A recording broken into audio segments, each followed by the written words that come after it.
అందుకని అన్నాం కదా, ఆ రోజు కూడా మనం పోరాటం చేసినటువంటిది 2016 ఏప్రిల్ నుంచి మనం పోరాటం మొదలుపెట్టాం. అప్పటికే అమరావతిలో రాజధాని అనేటువంటిది చంద్రబాబు నాయుడు గారు ఒక ఆలోచన చేశారు.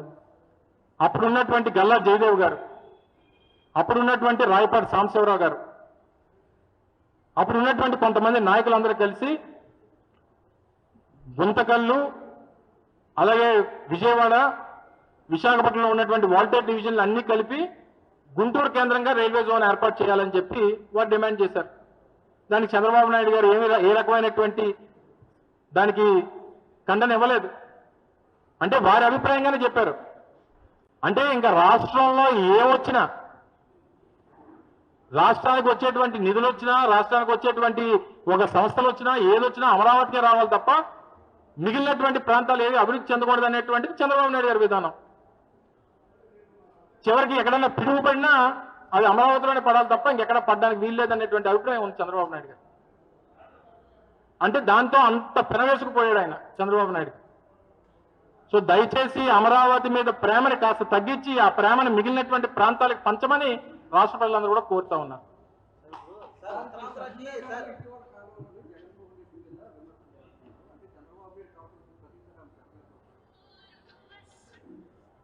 చాలా సందర్భాల్లో మాట్లాడకూడదు అనుకుంటాను. అయినప్పటికీ వారు మాట్లాడినటువంటి తీరు చూసిన తర్వాత షర్మిలమ్మ గారు ఏంటంటే చంద్రబాబు నాయుడు గారి గూట్లో చిలకైపోయారు ఆవిడ.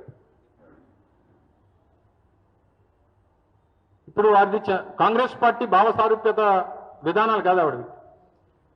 షర్మిలమ్మ గారివి బాబు సారూప్యత విధానాలు ఇప్పుడంతా. అంటే బాబు గారు ఏమనుకుంటే, చంద్రబాబు నాయుడు గారు ఏం చెప్తే, చివరికి అన్న మీద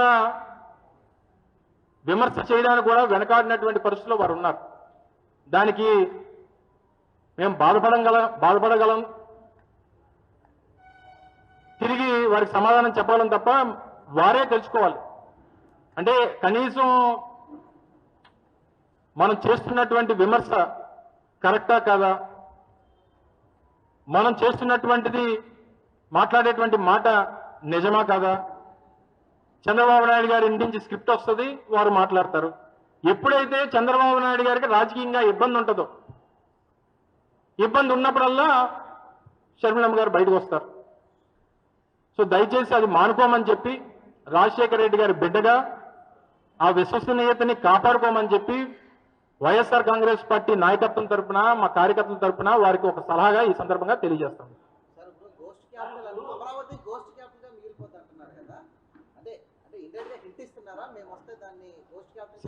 మేము చాలా క్లియర్గా చెప్పాం. మా తాలూకు ప్లాన్ బి కూడా చెప్పాం. విజయవాడ, గుంటూరు, మచిలీపట్నం 3 ప్రాంతాల్లో దాదాపు 35 లక్షల మంది జనాభా ఉన్నారు. ఎప్పుడన్నా సరే ఒక నగరం నిర్మాణం జరగాలంటే అది ప్రజల చేత జరగాలి తప్ప ప్రభుత్వాలు నగరాలు నిర్మించలేవు.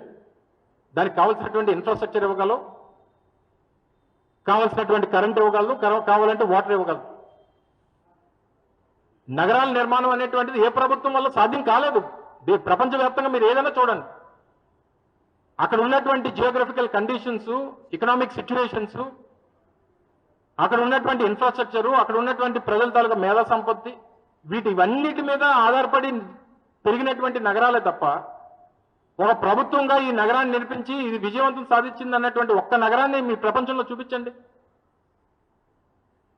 చూపించలేము మనం. ఈరోజు హైదరాబాద్ లాంటి నగరం కూడా ఈరోజు ఇప్పటికిప్పుడు డెవలప్ అయిపోయింది కాదు, 400 సంవత్సరాలు పట్టింది.